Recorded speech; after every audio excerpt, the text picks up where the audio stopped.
ntugire intumwa y'igikorwa cyawe kugira ngo kurangura ibikorwa by'ikigongwe byerekeye umubiri n'ibyerekeye intumwa z'ibikorwa by'ikigongwe bagire bambare ikimenyetso ko binjiye icese n'ishyirahamwe ryo kurangura ivyo bikorwa kugira ngo yeza hose izina rya Data n'irya Mwana n'irya Mutima Mweranda. Ikigongo c'Imana kirakora, ikigongo c'Imana kirakora, ikigongo c'Imana kirakora, ikigongo c'Imana kirakora. Karibu paruwase ngomba ndabasabe abambaye amafurare bose bace bicara imbere.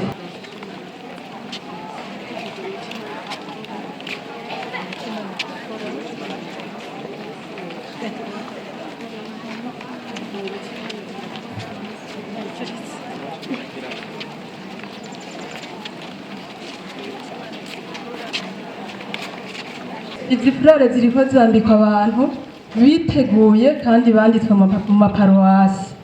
Rero ntibisigura ko twese ko turi abapfakazi tutakurikiranye inyigisho ko tuca twambara amafurare, sibyo? Dutahurane, tuzosubira tugira izindi nyigisho hama duce twambara, sibyo? Sawa.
Kani basaserdoti zere Imana bapfakazi muri mwishirahamwe mizero y'ikigongwe namwe mwese ba Kristo dukoranye ngaha turi umunsi w'umukama wa gatatu w'ikarema kugira ngo dutanguze icese ibiteraniro y'aba bapfakazi ubona bambaye amafurari atukura aho biyemeje kurangura ibikorwa by'ikigongwe mu butumwa bwabo no mu buzima bwabo bwa misi yose. Tubasabire rero kugira ngo ubwo butumwa biyemeza baze baburangure kandi babe mu muryango wacu ikimenyetso kizima cy'ikigongwe c'Imana. Imana dusoma mu gitabo cy'ihunguka, duhe amazi yo kunywa. Muri iyo minsi i Refidimu, igihugu carahanyoterewe, citotombera Musa kivuga kiti, mubyukuri iki mu Misiri? Kwari kugira ngo twicishe inyota, twebwe abana bacu n'ibitungwa vyacu.